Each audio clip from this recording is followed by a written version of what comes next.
fait participer au festival de couleurs. Là on est à quelques minutes du coucher du soleil et c'est parti, ça réverbère dans tous les sens, c'est magnifique.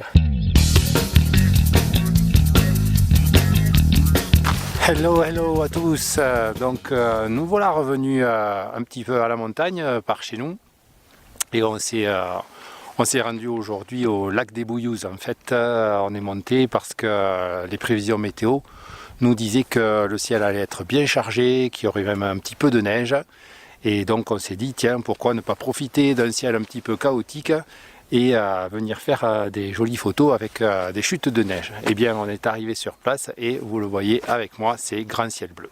Voilà. Donc qu'est-ce qu'on a sur le lac des Bouillouzes, les belles choses.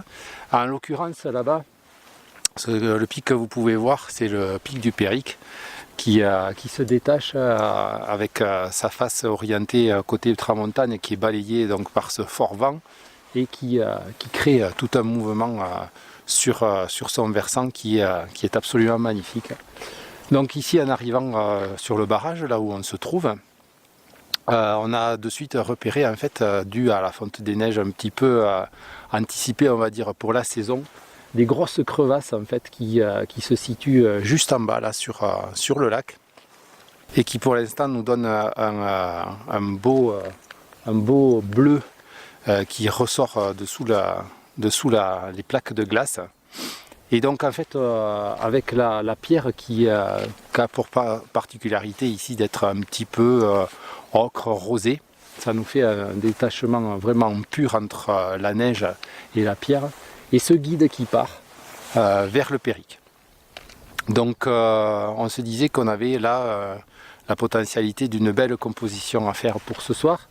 Donc là on est à peine en début d'après-midi, donc on va aller continuer sur le bord là-bas du lac, sur le sentier, essayer de repérer d'autres compositions éventuelles. Mais déjà on a repéré ça, sachant qu'en plus ici, en longue focale, on a la possibilité de tirer en 200 mm, mais bon, à retester quand même. Le Périque lui-même, qui en fait, dû à ses courbes, sa forme et comment les congères de neige courent sur son versant, devient un portrait rien qu'à lui tout seul. Si ça tient bien, on a énormément de nuages d'altitude en fait, qui sont là-bas vers le nord et qui devraient, on l'espère, se colorer à partir des Golden Hour et peut-être nous donner un meilleur festival même dans les Blues. Donc on verra. On a déjà ces deux compositions à se mettre sous la dent, si je puis dire. On va voir si on trouve autre chose. En tout cas, comme d'habitude, on vous embarque avec nous et on vous fait découvrir tous les petits recoins autour de notre randonnée aujourd'hui autour du lac des Bouillouzes.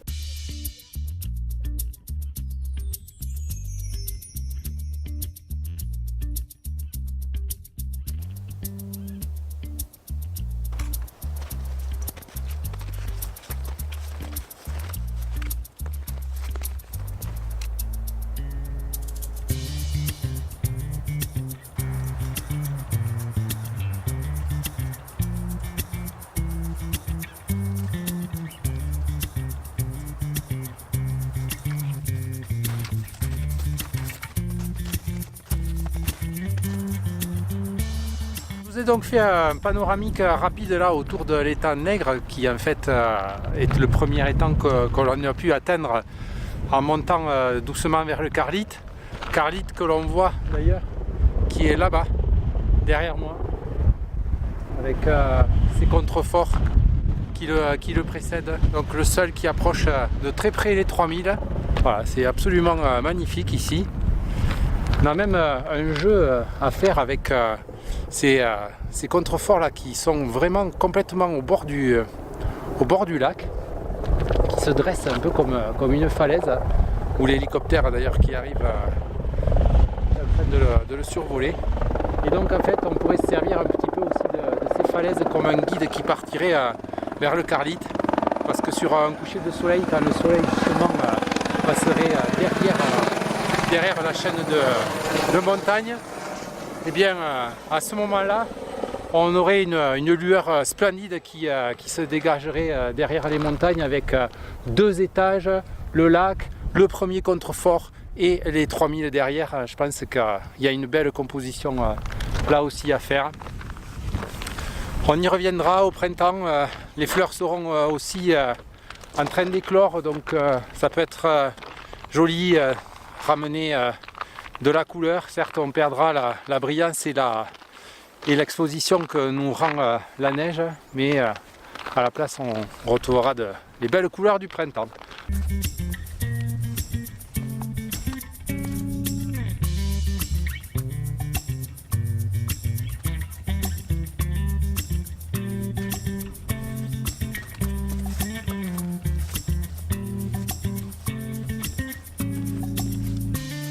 Alors voilà, ça c'est la nouvelle forme de ma gourde après qu'elle soit tombée du barrage là. Donc elle s'est fait une petite chute de 10-15 mètres à peu près.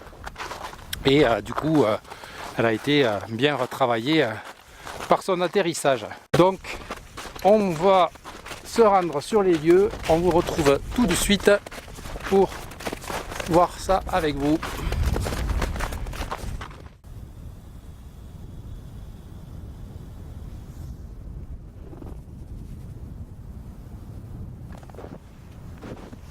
Voilà donc sur le lieu de composition. Donc vous avez pu voir en premier zoom les gros rochers avec ces plaques de glace qui se lèvent là sur les rochers. Et donc en fait on va avoir un contraste de blanc et de cyan en principe avec des rochers qui vont complètement trancher dans ces deux couleurs qui tentent donc on va dire du vert vers le bleu, qui eux vont amener leur touche plutôt jaune-rouge on va dire. Voilà. On a uniquement un résidu de nuages d'altitude, espérons qu'ils ne vont pas s'évaporer avec la température baissant. On a aussi ces formations de nuages juste derrière en fait à cause des décalages thermiques qu'il y a entre le côté vent et le côté protégé du vent. C'est absolument fabuleux. Si on pouvait continuer à bénéficier de ça malgré les chutes de température, ça serait juste fabuleux aussi. Voilà. Donc on va on a monté la 50 sur l'appareil. Optique que je vous conseille grandement, en tout cas pour ceux qui shootent en Nikon.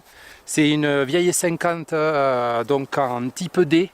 C'est un objectif absolument fantastique qui ouvre jusqu'à 1.8 à partir de déjà 2.2.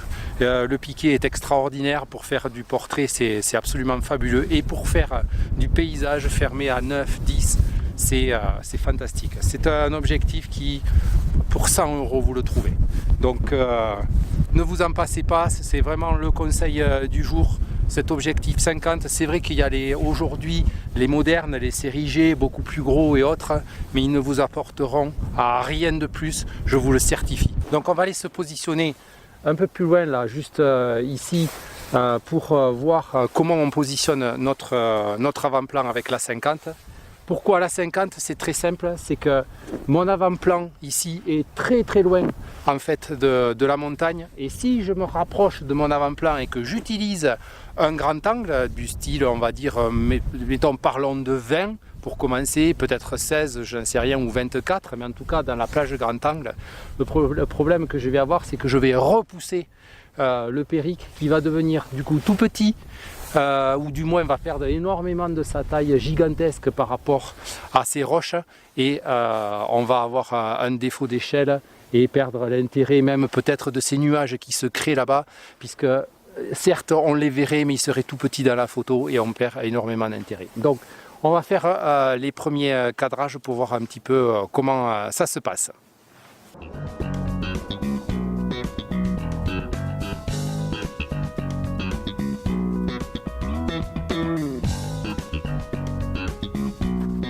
Ce qui est très intéressant sur cette composition, c'est que non seulement donc, je me sers des roches là, qui sont là-bas pour faire l'avant-plan que je vous ai expliqué, mais on a une fissure en fait qui part en bas, ici là, et qui remonte vers le rocher et qui donc donne la projection et la direction. On est à peu près à 15 bons mètres de notre avant-plan, donc en 50 là ça fonctionne. On est fermé à 16 quand même. J'ai fait un test pour être sûr d'être au point là-bas sur le Périque, puisque la mise au point en fait est sur les roches de l'avant-plan. On a sous la plaque de glace ici des stalactites qui font comme des dents qui rayonnent avec en ce moment la lumière du soleil. Bon, évidemment tout à l'heure ça n'y sera plus parce qu'on escompte quand même beaucoup plus quelque chose qui se passe en Blue Hours qu'en Golden, et de toute manière on n'aura pas non plus le coucher du soleil puisque les montagnes qui sont là nous cacheront. Alors j'ai changé complètement mon fusil d'épaule et je me suis dit que, étant donné le jeu qui est en train de se faire, je ne vais pas faire le portrait du Périque en longue focale parce que ça sert trop à rien. Alors ce que je vais faire du grand angle et me retourner carrément vers le sud, parce que là-bas, vers le sud, vous voyez, c'est beaucoup plus bloqué que ce ne l'est vers le nord. Et avoir juste le portrait sur un ciel bleu, j'ai bien peur que ça ne donne pas l'effet attendu.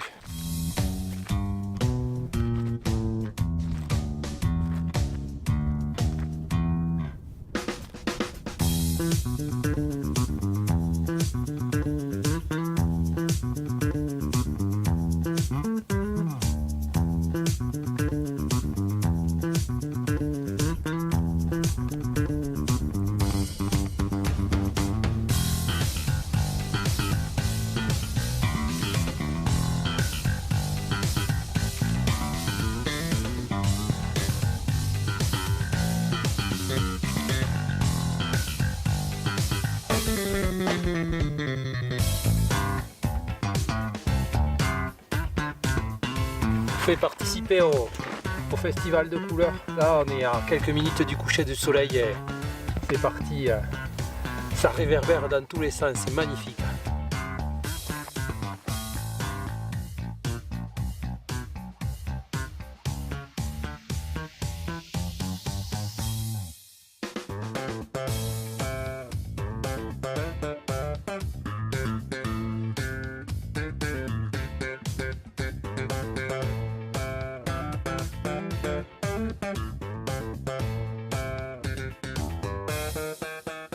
La composition vers le nord est assez prometteuse aussi parce qu'on a vraiment beaucoup de lumière. C'est vrai qu'on reste beaucoup dans des tons pastels en fait, mais il y a un jeu qui se crée, et surtout la réverbération sur la neige du Périque là, et le contraste en fait avec son côté brun, c'est vraiment sublime, très très très beau. On récupère énormément de lumière aussi sur l'avant-plan. Donc je pense que cette composition fonctionne très bien en ce moment, vraiment sur la fin des Blue Hours. Pour ma composition, moi vers le sud, ça s'est éteint complètement, tout est gris maintenant. Donc on verra ce qu'on peut en tirer. Mais ici ça marche encore, quoique les nuages sont en train de tourner du rouge dans le... On a eu un petit problème technique, il a fallu changer la batterie, la vidéo s'est arrêtée. Donc le temps de changer la batterie, tout a changé malheureusement. Même sur ce côté ici, je vais si je fais un zoom là, voilà. Même sur ce côté en fait, les nuages ont commencé à brunir. Et donc du coup ça veut dire que c'est la fin. Voilà. Donc si je m'en vais vers le Périque là-bas, vous voyez, les nuages sont bruns maintenant, ils ont perdu leur teinte rouge et on a les réverbérations sur la neige qui sont aussi parties. Voilà. Donc ça sonne la fin des Blues. Voilà, donc c'est terminé, on va pouvoir tout ranger maintenant et se mettre en route vers la voiture. Il nous reste à peu près 1 heure de marche. Donc écoutez, on espère qu'on aura pu vous apporter quelque chose, en tout cas un bol d'air frais ici en altitude à 2000 mètres, plus nos compositions, des parties techniques, ce qu'on a utilisé, 2 compositions, une vers le nord avec des tons plutôt pastels et puis une vers le sud là-bas où les nuages ont quand même pas mal explosé. Voilà, donc vous allez voir ce que donnent les photos maintenant. Et d'ici là, on se retrouvera pour une prochaine sortie photo. Mais aussi, vous le savez, sur notre chaîne, c'est des tutoriels Photoshop, des tutoriels masque de luminosité, du test de matériel. Voilà, donc si vous voulez nous retrouver pour tout cet éventail de vidéos, il faut cliquer sur le bouton s'abonner là sous la vidéo, sonner la petite cloche pour être tenu au courant de toutes les nouvelles sorties. Et vous le savez, until next time, tata!